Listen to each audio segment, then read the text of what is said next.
ਭਾਰਤ ਦੇਸ਼ ਦੀਆਂ ਔਰਤਾਂ ਨੂੰ ਆਪਣੇ ਘਰਾਂ ਦੇ ਵਿੱਚ ਸੰਵਿਧਾਨ ਰੱਖਣਾ ਚਾਹੀਦਾ ਹੈ। ਮੇਰੀ ਉਹ ਸਤਿਕਾਰਯੋਗ ਭੈਣੋ, ਕਿਉਂ ਜ਼ਰੂਰੀ ਹੈ ਘਰ ਦੇ ਵਿੱਚ ਸੰਵਿਧਾਨ ਰੱਖਣਾ? ਆਓ ਕੁਝ ਕੁ ਪੁਆਇੰਟ ਮੈਂ ਆਪ ਜੀ ਦੇ ਸਨਮੁਖ ਰੱਖਾਂਗਾ, ਕਿਰਪਾ ਕਰਕੇ ਜ਼ਰੂਰ ਸਮਝਣ ਦਾ ਯਤਨ ਕਰਿਓ।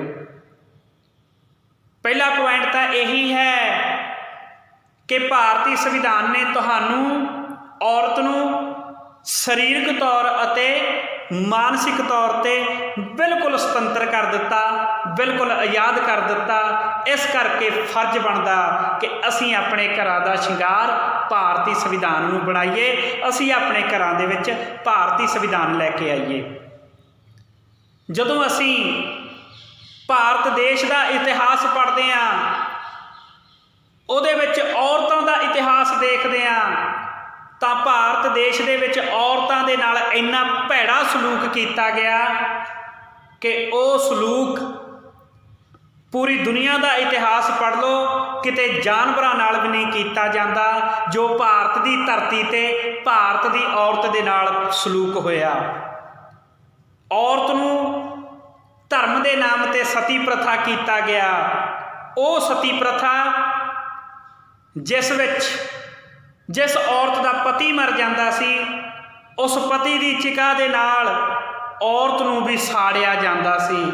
ਇੰਨੀ ਭੈੜੀ ਪ੍ਰਥਾ ਜਿਹਨੂੰ ਭਾਰਤੀ ਸੰਵਿਧਾਨ ਨੇ ਕਾਨੂੰਨੀ ਤੌਰ 'ਤੇ ਬੰਦ ਕਰ ਦਿੱਤਾ। ਇਸ ਕਰਕੇ ਮੈਂ ਕਹਿਣਾ ਭੈਣੋ, ਤੁਹਾਡੇ ਘਰਾਂ ਵਿੱਚ ਸੰਵਿਧਾਨ ਹੋਣਾ ਜ਼ਰੂਰੀ ਹੈ। ਜੇ ਇਸ ਭੈੜੀ ਪ੍ਰਥਾ ਦੇ ਖਿਲਾਫ ਆਵਾਜ਼ ਉਠਾਈ ਤਾਂ ਗੁਰੂ ਨਾਨਕ ਘਰ ਨੇ ਪਹਿਲੀ ਵਾਰ ਆਵਾਜ਼ ਉਠਾਈ ਸੀ।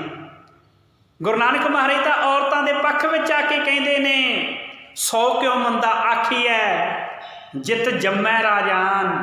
ਉਸ ਔਰਤ ਨੂੰ ਕਦੇ ਵੀ ਮਾੜਾ ਨਹੀਂ ਕਹਿਣਾ ਚਾਹੀਦਾ ਜਿਸ ਨੇ ਰਾਜੇ ਮਹਾਰਾਜਿਆਂ ਨੂੰ, ਗੁਰੂ ਪੀਰ ਪੈਗੰਬਰ ਔਲੀਏ ਮੌਲੀਏ ਦੇਵਤਿਆਂ ਨੂੰ ਜਨਮ ਦੇ ਦਿੱਤਾ, ਤੁਹਾਨੂੰ ਜਨਮ ਦਿੱਤਾ, ਇਹ ਪੂਰਾ ਸੰਸਾਰ ਉਹਨੇ ਪੈਦਾ ਕਰ ਦਿੱਤਾ, ਤੇ ਉਸ ਔਰਤ ਨੂੰ ਕਦੇ ਵੀ ਮਾੜਾ ਨਹੀਂ ਕਹਿਣਾ ਚਾਹੀਦਾ। ਸਤੀ ਪ੍ਰਥਾ ਲਈ ਪਹਿਲੀ ਵਾਰ ਆਵਾਜ਼ ਗੁਰੂ ਅਮਰਦਾਸ ਮਹਾਰਾਜ ਸੱਚੇ ਪਾਤਸ਼ਾਹ ਜੀ ਨੇ ਉਠਾਈ ਸੀ ਕਿ ਇਹ ਸਤੀ ਪ੍ਰਥਾ ਬੰਦ ਹੋਣੀ ਚਾਹੀਦੀ ਹੈ। ਤੇ ਉਹਨਾਂ ਨੇ ਬਾਦਸ਼ਾਹ ਅਕਬਰ ਨੂੰ ਆਖਿਆ, ਜਦੋਂ ਬਾਦਸ਼ਾਹ ਅਕਬਰ ਗੋਇੰਦਵਾਲ ਸਾਹਿਬ ਦੀ ਧਰਤੀ 'ਤੇ ਆਇਆ ਤਾਂ ਗੁਰੂ ਅਮਰਦਾਸ ਮਹਾਰਾਜ ਸੱਚੇ ਪਾਤਸ਼ਾਹ ਜੀ ਨੂੰ ਬੇਨਤੀ ਕਰਨ ਲੱਗਿਆ, ਪਾਤਸ਼ਾਹ ਜੀ, ਮੈਂ ਆਪ ਜੀ ਦੇ ਦਰ ਦੇ ਨਾਲ ਜਗੀਰਾਂ ਲਗਵਾਉਣਾ ਚਾਹੁੰਦਾ, ਇੱਥੇ ਮੈਂ ਜ਼ਮੀਨ ਜਾਇਦਾਦ ਦੇਣੀ ਚਾਹੁੰਦਾ ਵਾਂ, ਕਿਰਪਾ ਕਰਕੇ ਮੈਨੂੰ ਆਗਿਆ ਦੇਵੋ। ਗੁਰੂ ਅਮਰਦਾਸ ਮਹਾਰਾਜ ਕਹਿੰਦੇ ਵੀ ਇਹ ਤਾਂ ਸੰਗਤ ਸੇਵਾ ਕਰ ਰਹੀ ਹੈ, ਤੁਸੀਂ ਇੰਝ ਕਰੋ, ਜੇ ਤੁਸੀਂ ਸੇਵਾ ਕਰਨੀ ਚਾਹੁੰਦੇ ਹੋ ਤਾਂ ਇਹ ਕਰੋ, ਜਿਹੜੀ ਇਹ ਸਤੀ ਪ੍ਰਥਾ ਚੱਲ ਰਹੀ ਹੈ ਇਹਨੂੰ ਪੂਰਨ ਤੌਰ 'ਤੇ ਬੰਦ ਕਰ ਦਿਓ। ਬਾਦਸ਼ਾਹ ਅਕਬਰ ਦਾ ਜਿੱਥੇ ਜਿੱਥੇ ਤੱਕ ਰਾਜ ਸੀ, ਉਹਨੇ ਐਲਾਨ ਕਰ ਦਿੱਤਾ ਕਿ ਮੇਰੇ ਰਾਜ ਦੇ ਵਿੱਚ ਸਤੀ ਪ੍ਰਥਾ ਨਹੀਂ ਹੋਣੀ ਚਾਹੀਦੀ, ਪਰ ਇਸ ਨੂੰ ਧਾਰਮਿਕ ਰੰਗਤ ਦਿੱਤੀ ਹੋਈ ਸੀ। ਇਹਦੇ ਖਿਲਾਫ ਆਵਾਜ਼ ਉਠਾਉਣ ਵਾਲੇ ਸਾਡੇ ਸਤਿਗੁਰਾਂ ਨੇ ਜੋ ਇਹ ਆਵਾਜ਼ ਉਠਾਈ ਸੀ, ਇਹ ਬਗਾਵਤ ਚੱਲਦੀ ਗਈ ਕਿ ਔਰਤ ਨੂੰ ਸਤੀ ਨਹੀਂ ਹੋਣਾ ਚਾਹੀਦਾ ਜਾਂ ਔਰਤ ਨੂੰ ਸਤੀ ਨਹੀਂ ਕਰਨਾ ਚਾਹੀਦਾ। ਉਸ ਤੋਂ ਬਾਅਦ ਰਾਜਾ ਰਾਮ ਰਾਏ ਮੋਹਨ ਜੀ, ਉਹਨਾਂ ਨੇ ਆਵਾਜ਼ ਉਠਾਈ, ਓਏ ਪੂਰਨ ਤੌਰ 'ਤੇ ਉਹਨੂੰ ਕਾਨੂੰਨੀ ਤੌਰ 'ਤੇ ਬੰਦ ਕਰਨ ਵਾਲੇ ਇੱਕ ਅੰਗਰੇਜ਼ ਨੇ, ਮੈਂ ਤਾਂ ਕਹਿਣਾ ਉਹਨੂੰ ਦਿਨ ਰਾਤ ਯਾਦ ਕਰਨਾ ਚਾਹੀਦਾ, ਜਿਹਨੇ ਐਡਾ ਵੱਡਾ ਔਰਤ ਦੇ ਉੱਤੇ ਪਰਉਪਕਾਰ ਕੀਤਾ। ਉਹਨੇ William Bentinck, Lord William Bentinck, ਜਿਨ੍ਹਾਂ ਨੇ ਕਾਨੂੰਨੀ ਤੌਰ 'ਤੇ ਇਸ ਪ੍ਰਥਾ ਨੂੰ, ਸਤੀ ਪ੍ਰਥਾ ਨੂੰ ਖਤਮ ਕਰ ਦਿੱਤਾ ਤੇ ਭਾਰਤੀ ਸੰਵਿਧਾਨ ਨੇ ਕਾਨੂੰਨੀ ਤੌਰ 'ਤੇ ਸਟੈਂਪ ਲਾ ਦਿੱਤੀ, ਮੋਹਰ ਲਾ ਦਿੱਤੀ ਕਿ ਔਰਤ ਨਾਲ ਕੋਈ ਵੀ ਸਤੀ ਪ੍ਰਥਾ ਨਹੀਂ ਕਰੇਗਾ। ਇਸ ਕਰਕੇ ਮੈਂ ਕਹਿਣਾ ਭੈਣੋ, ਤੁਹਾਡੇ ਘਰ ਦੇ ਵਿੱਚ ਸੰਵਿਧਾਨ ਹੋਣਾ ਚਾਹੀਦਾ ਹੈ। ਇੱਥੇ ਹੀ ਬਸ ਨਹੀਂ, ਇਹ ਜਿਹੜੀ ਦੇਵਦਾਸੀਆਂ ਦੀ ਪ੍ਰਥਾ ਸੀ, ਜਿਸ ਦੇ ਵਿੱਚ ਔਰਤ ਦੇ ਨਾਲ ਜ਼ਿੰਦਗੀ ਭਰ ਦੁਰਾਚਾਰ ਹੁੰਦਾ, ਉਸ ਤੋਂ ਬਾਅਦ ਬਾਲ ਵਿਆਹ, ਔਰਤ ਅਜੇ 8-9 ਸਾਲ ਦੀ ਬੱਚੀ ਹੁੰਦੀ ਸੀ ਜਿਸ ਦਾ 30-35 ਸਾਲ ਦੇ ਬੰਦੇ ਨਾਲ ਵਿਆਹ ਕਰ ਦਿੱਤਾ ਜਾਂਦਾ ਸੀ। ਇਸ ਬਾਲ ਵਿਆਹ ਨੂੰ, ਦੇਵਦਾਸੀ ਪ੍ਰਥਾ ਨੂੰ ਵੀ ਭਾਰਤੀ ਸੰਵਿਧਾਨ ਨੇ ਬਿਲਕੁਲ ਖਤਮ ਕਰ ਦਿੱਤਾ। ਇਸ ਕਰਕੇ ਮੈਂ ਕਹਿਣਾ ਭੈਣੋ, ਤੁਹਾਡੇ ਘਰ ਦੇ ਵਿੱਚ ਸੰਵਿਧਾਨ ਹੋਣਾ ਬਹੁਤ ਜ਼ਰੂਰੀ ਹੈ। ਅਸੀਂ ਭਰੂਣ ਹੱਤਿਆ ਨਹੀਂ ਕਰ ਸਕਦੇ। ਭਰੂਣ ਹੱਤਿਆ ਤੇ ਬਿਲਕੁਲ ਪਾਬੰਦੀ ਲੱਗ ਗਈ ਹੈ। ਇਸ ਕਰਕੇ ਮੈਂ ਕਹਿਣਾ ਭੈਣੋ, ਤੁਹਾਡੇ ਘਰਾਂ ਵਿੱਚ ਸੰਵਿਧਾਨ ਹੋਣਾ ਜ਼ਰੂਰੀ ਹੈ।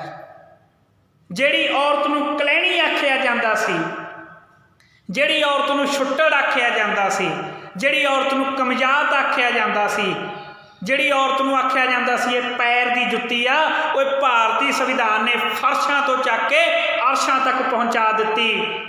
ਉਸ ਕੁਰਸੀ ਤੇ ਬਿਠਾ ਦਿੱਤੀ ਜਿੱਥੇ 193 ਦੇਸ਼ ਇਕੱਠੇ ਹੁੰਦੇ ਨੇ। ਜਿਹੜੀ ਕੁਰਸੀ ਤੇ ਬੈਠਣ ਨੂੰ ਕਰੋੜਾਂਪਤੀ ਨਹੀਂ, ਅਰਬਾਂਪਤੀ ਨਹੀਂ, ਖਰਬਾਂਪਤੀ ਬੰਦੇ ਬੈਠਣ ਨੂੰ ਤਰਸਦੇ ਨੇ, ਉਸ ਕੁਰਸੀ ਦੇ ਉੱਤੇ ਭਾਰਤੀ ਸੰਵਿਧਾਨ ਨੇ ਸੰਯੁਕਤ ਰਾਸ਼ਟਰ ਦੇ ਵਿੱਚ UNO ਦੇ ਵਿੱਚ ਔਰਤ ਨੂੰ ਬਿਠਾ ਦਿੱਤਾ। ਇਸ ਕਰਕੇ ਮੈਂ ਕਹਿਣਾ ਭੈਣੋ, ਤੁਹਾਡੇ ਘਰਾਂ ਵਿੱਚ ਸੰਵਿਧਾਨ ਹੋਣਾ ਜ਼ਰੂਰੀ ਹੈ।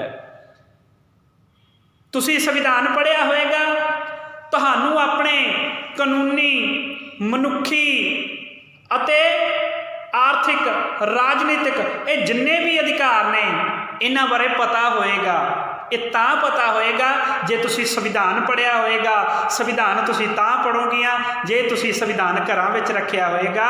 ਤੁਹਾਨੂੰ ਤੁਹਾਡੇ ਮਨੁੱਖੀ ਅਧਿਕਾਰ, ਕਾਨੂੰਨੀ ਅਧਿਕਾਰ, ਰਾਜਨੀਤਿਕ ਅਧਿਕਾਰ, ਧਾਰਮਿਕ ਅਧਿਕਾਰ, ਸਮਾਜਿਕ ਅਧਿਕਾਰ ਅਤੇ ਆਰਥਿਕ ਅਧਿਕਾਰ ਪਤਾ ਹੋਣੇ ਚਾਹੀਦੇ ਨੇ। ਤੇ ਇਹ ਤਾਂ ਹੀ ਪਤਾ ਲੱਗਣਗੇ ਜੇ ਤੁਸੀਂ ਘਰਾਂ 'ਚ ਸੰਵਿਧਾਨ ਲੈ ਕੇ ਆਓਗੇ। ਇਸ ਕਰਕੇ ਮੈਂ ਬੇਨਤੀ ਕਰਦਾ ਕਿ ਆਪਣੇ ਘਰਾਂ ਵਿੱਚ ਸੰਵਿਧਾਨ ਲੈ ਕੇ ਆਓ। ਤੇ ਸਤਿਕਾਰਯੋਗ ਭੈਣੋ, ਤੁਹਾਡੇ ਘਰਾਂ ਵਿੱਚ ਸੰਵਿਧਾਨ ਹੋਏਗਾ। ਉਹ ਕਹਿੰਦੇ ਨੇ ਨਾ, ਜੇ ਘਰ ਦੇ ਵਿੱਚ ਇੱਕ ਔਰਤ ਪੜ੍ਹੇਗੀ ਸਾਰਾ ਪਰਿਵਾਰ ਪੜ੍ਹੇਗਾ। ਤੇ ਭੈਣੋ, ਜਦੋਂ ਤੁਹਾਡੇ ਘਰ ਵਿੱਚ ਸੰਵਿਧਾਨ ਹੋਏਗਾ, ਤੁਸੀਂ ਸੰਵਿਧਾਨ ਨੂੰ ਪੜ੍ਹੋਗੀਆਂ, ਤੁਹਾਡੇ ਬੱਚਿਆਂ ਨੂੰ ਸੰਵਿਧਾਨ ਬਾਰੇ ਪਤਾ ਹੋਏਗਾ। ਤੇ ਆਉਣ ਵਾਲੇ ਸਮੇਂ ਦੇ ਵਿੱਚ ਇਸ ਦੇਸ਼ ਦੇ ਵੱਡੇ ਵੱਡੇ ਅਫਸਰ ਪਤਾ ਕੌਣ ਹੋਣਗੇ? ਤੁਹਾਡੇ ਬੱਚੇ। ਕਿਉਂਕਿ ਭਾਰਤੀ ਸੰਵਿਧਾਨ ਨੇ ਨੌਕਰੀਆਂ ਲਈ ਸਾਰਿਆਂ ਦੇ ਦਰਵਾਜ਼ੇ ਖੋਲ੍ਹ ਦਿੱਤੇ, ਉੱਥੇ ਔਰਤ ਲਈ ਵੀ ਖੋਲ੍ਹੇ ਨੇ। ਔਰਤ ਲਈ ਤਾਂ ਵਿਸ਼ੇਸ਼ ਅਧਿਕਾਰ ਵੀ ਬਣਾਏ ਨੇ। ਤੁਸੀਂ ਆਰਟੀਕਲ ਭਾਰਤੀ ਸੰਵਿਧਾਨ ਦਾ ਜਦੋਂ 15 ਪੜ੍ਹੋਗੇ, ਉਹਦੇ ਵਿੱਚ ਜ਼ਿਕਰ ਕੀਤਾ ਗਿਆ ਕਿ ਜਿਹੜੀ ਔਰਤ ਹੈ ਅਤੇ ਬੱਚੇ ਨੇ, ਉਹਨਾਂ ਲਈ ਵਿਸ਼ੇਸ਼ ਕਾਨੂੰਨ ਵੀ ਬਣਾਇਆ ਜਾ ਸਕਦਾ ਹੈ। ਰਾਜ ਸਰਕਾਰ, ਰਾਜ ਦਾ ਫਰਜ਼ ਬਣਦਾ ਕਿ ਉਹ ਕਾਨੂੰਨ ਬਣਾ ਸਕਦੀ ਹੈ। ਤੇ ਭੈਣੋ, ਇੰਨੇ ਸੋਹਣੇ ਤੇ ਇੰਨੇ ਵਧੀਆ ਅਧਿਕਾਰ ਭਾਰਤੀ ਸੰਵਿਧਾਨ ਨੇ ਤੁਹਾਨੂੰ ਦਿੱਤੇ ਆ, ਤੇ ਤੁਸੀਂ ਸੰਵਿਧਾਨ ਹੀ ਨਹੀਂ ਪੜ੍ਹਿਆ। ਕਿਰਪਾ ਕਰਕੇ ਇੱਕ ਵਾਰ ਜ਼ਰੂਰ ਪੜ੍ਹਿਓ, ਆਪਣੇ ਘਰਾਂ ਦੇ ਵਿੱਚ ਰੱਖੋ, ਕਿਉਂਕਿ ਤੁਹਾਡੇ ਬੱਚੇ ਵੀ ਇਸ ਦੇਸ਼ ਦੇ ਵੱਡੇ ਵੱਡੇ ਅਫਸਰ ਬਣ ਸਕਦੇ ਨੇ ਜੇ ਤੁਸੀਂ ਸੰਵਿਧਾਨ ਪੜ੍ਹਿਆ ਹੋਏਗਾ। ਸੋ ਸਤਿਕਾਰਯੋਗ ਭੈਣੋ, ਸਾਰਿਆਂ ਨੂੰ ਬੇਨਤੀ ਕਰਦਾ, ਜੇਕਰ ਤੁਸੀਂ ਸਰੀਰਕ ਤੌਰ 'ਤੇ ਅਤੇ ਮਾਨਸਿਕ ਤੌਰ 'ਤੇ ਹਮੇਸ਼ਾ ਲਈ ਆਜ਼ਾਦ ਰਹਿਣਾ ਚਾਹੁੰਦੇ ਹੋ, ਆਪਣੇ ਬੱਚਿਆਂ ਨੂੰ ਆਜ਼ਾਦ ਕਰਵਾਉਣਾ ਚਾਹੁੰਦੇ ਹੋ, ਤਾਂ ਭਾਰਤੀ ਸੰਵਿਧਾਨ ਘਰਾਂ ਦੇ ਵਿੱਚ ਲਿਆ ਕੇ ਰੱਖੋ, ਕਿਉਂਕਿ ਭਾਰਤੀ ਸੰਵਿਧਾਨ ਹੀ ਤੁਹਾਨੂੰ ਆਜ਼ਾਦੀ ਦਿੰਦਾ। ਇਹ ਸੰਵਿਧਾਨ ਨੂੰ ਕਈ ਖਤਮ ਕਰਨ ਲੱਗੇ ਹੋਏ ਨੇ। ਜਿਸ ਦਿਨ ਇਹ ਸੰਵਿਧਾਨ ਖਤਮ ਹੋ ਗਿਆ, ਹੋ ਸਕਦਾ ਸਤੀ ਪ੍ਰਥਾ ਦੁਆਰ 'ਤੇ ਆ ਜਾਵੇ। ਜਿਸ ਦਿਨ ਇਹ ਸੰਵਿਧਾਨ ਖਤਮ ਹੋ ਗਿਆ, ਦੇਵਦਾਸੀ ਪ੍ਰਥਾ ਦੁਆਰ 'ਤੇ ਲੈ ਆਉਣ। ਜਿਸ ਦਿਨ ਇਹ ਸੰਵਿਧਾਨ ਖਤਮ ਕਰ ਦਿੱਤਾ ਗਿਆ, ਉਹਨਾਂ ਨੇ ਫਿਰ ਤੋਂ ਚੱਕ ਕੇ ਧਰਮ ਦੇ ਨਾਮ 'ਤੇ ਲਿਆ ਕੇ ਬਾਲ ਵਿਆਹ ਤੁਹਾਡੇ ਸਾਹਮਣੇ ਰੱਖ ਦੇਣਾ, ਫਿਰ ਕੋਈ ਨਹੀਂ ਬਚਾ ਸਕਦਾ। ਇਸ ਕਰਕੇ ਭੈਣੋ, ਵੱਧ ਤੋਂ ਵੱਧ ਭਾਰਤੀ ਸੰਵਿਧਾਨ ਨੂੰ ਪੜ੍ਹੋ ਅਤੇ ਬਚਾਓ। ਆਪਣੇ ਹੱਕਾਂ ਬਾਰੇ, ਆਪਣੇ ਅਧਿਕਾਰਾਂ ਬਾਰੇ ਜਾਗਰੂਕ ਹੋਵੋ। ਮੈਂ ਜਿਵੇਂ ਪਹਿਲਾਂ ਬੇਨਤੀ ਕੀਤੀ ਸੀ ਕਿ ਰੇਪ 'ਤੇ ਕਿਉਂ ਨਹੀਂ ਕਾਨੂੰਨ ਬਣਦਾ, ਕਿਉਂਕਿ ਇੱਥੇ ਔਰਤ ਚੁੱਪ ਹੈ। ਔਰਤਾਂ ਵਿਧਾਨ ਸਭਾਵਾਂ ਦੇ ਵਿੱਚ ਬੈਠੀਆਂ ਨੇ, ਪਾਰਲੀਮੈਂਟਾਂ ਦੇ ਵਿੱਚ ਬੈਠੀਆਂ ਨੇ। ਔਰਤਾਂ ਦਾ ਫਰਜ਼ ਬਣਦਾ ਕਿ ਸੰਵਿਧਾਨ ਦੀ ਚੰਗੀ ਵਰਤੋਂ ਕਰਕੇ ਇਸ ਰੇਪ ਉੱਤੇ, ਬਲਾਤਕਾਰ ਉੱਤੇ ਵੀ ਕਾਨੂੰਨ ਬਣਵਾਇਆ ਜਾਵੇ, ਤਾਂ ਜੋ ਜਿਹੜਾ ਬਲਾਤਕਾਰੀ ਹੈ, ਦੋਸ਼ੀ ਹੈ, ਅਪਰਾਧੀ ਹੈ, ਉਹਦੇ 'ਤੇ ਕਾਰਵਾਈ ਕਰਕੇ ਉਹਨੂੰ ਥੋੜ੍ਹੇ ਟਾਈਮ ਦੇ ਵਿੱਚ ਹੀ ਫਾਂਸੀ ਦੇ ਤਖਤੇ 'ਤੇ ਲਟਕਾ ਦਿੱਤਾ ਜਾਵੇ। ਇਸ ਕਰਕੇ ਮੈਂ ਭੈਣਾਂ ਬੇਨਤੀ ਕਰਦਾ, ਜੇ ਕੋਈ ਤੁਹਾਨੂੰ ਇਨਸਾਫ ਦਿਵਾ ਸਕਦਾ, ਉਹ ਹੈ ਭਾਰਤੀ ਸੰਵਿਧਾਨ। ਤੇ ਭਾਰਤੀ ਸੰਵਿਧਾਨ ਨੂੰ ਆਪਣੇ ਘਰਾਂ ਦਾ ਸ਼ਿੰਗਾਰ ਬਣਾਓ। ਇਹ ਬੇਨਤੀ ਆਪਣੇ ਜ਼ਿਹਨ ਦੇ ਵਿੱਚ, ਆਪਣੇ ਮਨ ਦੇ ਵਿੱਚ ਸਦਾ ਲਈ ਟਿਕਾ ਲੈਣਾ।